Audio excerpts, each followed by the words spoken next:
Biblical archaeology is a field that merges history, theology, and science in a quest to validate and understand the events, cultures, and people described in the Bible. Unlike general archaeology, biblical archaeology focuses specifically on the geographic regions and time periods relevant to the biblical narrative, primarily Israel, Palestine, Egypt, Jordan, Syria, and parts of Mesopotamia. The goal isn't just to dig up old relics but to discover material evidence that aligns with or challenges the stories found in the sacred texts of Judaism and Christianity. While critics argue that biblical archaeology sometimes seeks to prove scripture rather than explore it objectively, many discoveries over the past century have provided fascinating confirmations of biblical accounts. Artifacts such as ancient city gates, inscriptions bearing biblical names, and ceremonial objects have added credibility to both Old and New Testament accounts. Biblical archaeology not only sheds light on religious texts but also gives us a deeper understanding of the people who lived in those ancient times, their beliefs, practices, struggles, and triumphs. The discovery of the Dead Sea Scrolls in 1947 near the Qumran caves by Bedouin shepherds marked one of the most significant archaeological finds of the 20th century. These ancient manuscripts, dating from the 3rd century BCE to the 1st century CE, include some of the earliest known texts of the Hebrew Bible. Written in Hebrew, Aramaic, and Greek, the scrolls include portions of every Old Testament book except Esther. Their discovery confirmed the remarkable preservation of biblical texts over thousands of years. Prior to this find, the earliest known Hebrew Bible manuscripts dated to around the 10th century CE, but the scrolls pushed that timeline back by almost 1,000 years. In addition to biblical texts, the scrolls contain sectarian writings that shed light on the beliefs and practices of a Jewish sect, possibly the Essenes. These insights have deepened our understanding of Judaism during the Second Temple period and offered context for the emergence of early Christianity. The Dead Sea Scrolls are a bridge between the written word and the physical world, validating scriptural content and enriching our understanding of biblical history. For many years, skeptics questioned the existence of King David, asserting that he was a mythological figure created by biblical authors.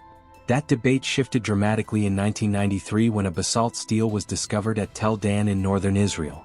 The inscription, written in Aramaic and dating to the 9th century BCE, mentions the house of David and the king of Israel, offering the first archaeological evidence that David was not just a literary construct but a real historical figure. This find was monumental. It confirmed that a dynastic line bearing his name was recognized by neighboring cultures. While the stele doesn't give exhaustive details about David's life, it proves that his legacy extended beyond the biblical record into historical reality. The inscription also reflects a time of political tension and warfare between Israel and Aram, aligning with events described in the books of Kings and Chronicles. The Tel Dan stele is a prime example of how a single artifact can transform academic consensus and bring us closer to the world of the Bible. In the Gospel of John, Jesus heals a blind man by applying mud to his eyes and instructing him to wash in the pool of Siloam. For centuries, scholars debated the pool's existence, believing it to be either symbolic or lost to history. That changed in 2004 when construction workers in Jerusalem uncovered a series of stone steps leading down to a pool fed by the ancient Gihon spring. Archaeologists quickly realized that they had found the pool of Siloam. Excavations revealed coins and pottery that dated the pool to the Second Temple period, aligning perfectly with the time frame of Jesus' life. This discovery is significant not only for confirming a specific New Testament location but also for affirming the Gospel's geographic accuracy. As one of the few miracles of Jesus that occurred at a known, verifiable place, the Pool of Siloam helps bridge the gap between faith and fact. It turns the abstract into the tangible and grounds the spiritual in the physical world. The story of Jericho's miraculous conquest, in which the city's walls fell after the Israelites circled them for 7 days, is one of the most dramatic events in the Old Testament. Archaeologists have long sought evidence of this event at Tel Sultan, the site of ancient Jericho. Initial excavations by British archaeologist Kathleen Kenyon in the 1950s suggested that Jericho's walls had collapsed, but she dated the destruction to centuries before the biblical conquest. This led to skepticism about the biblical account. However, more recent re-evaluations of her findings and new excavations have reignited the debate. Some scholars now argue that the evidence could support a dramatic destruction in the Late Bronze Age, which aligns with a revised timeline for the Exodus and conquest. The case of Jericho exemplifies how archaeological interpretation is fluid and influenced by both new data and scholarly perspectives. Whether or not the walls fell exactly as described, the ruins of Jericho remain a focal point in the search for biblical truth.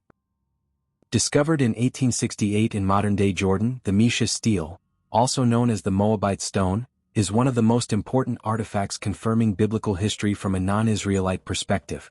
Written in Moabite, a language closely related to Hebrew, the stone dates to the 9th century BCE and records the military victories of King Mesha of Moab.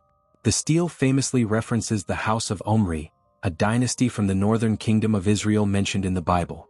It recounts a rebellion against Israelite rule, aligning with the events described in 2 Kings 3. What makes this discovery especially significant is that it provides a corroborating narrative of Israel's dominance and decline, told from the viewpoint of its adversaries. The language and terminology used in the inscription closely resemble biblical phraseology, giving scholars insight into ancient writing traditions and political propaganda. The Mesha stele also contains a possible reference to the divine name Yahweh, adding another layer of theological relevance. It stands as a vivid reminder that the biblical world was complex, dynamic, and filled with perspectives beyond the Israelite lens.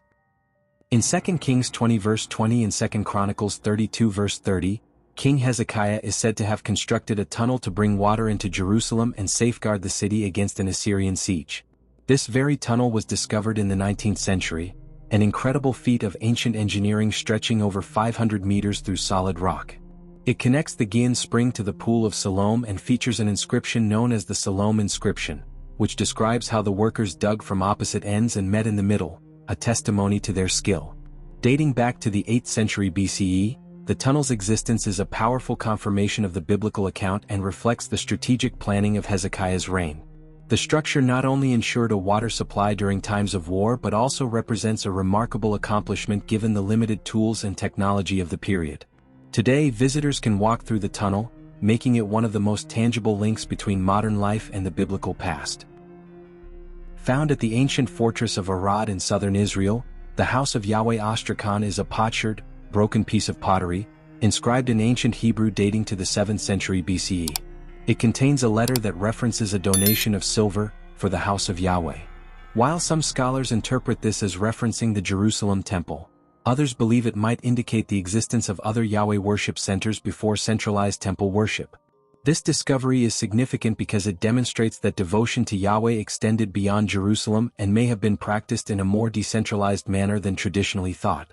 It provides a more nuanced view of Israelite religion during the First Temple period.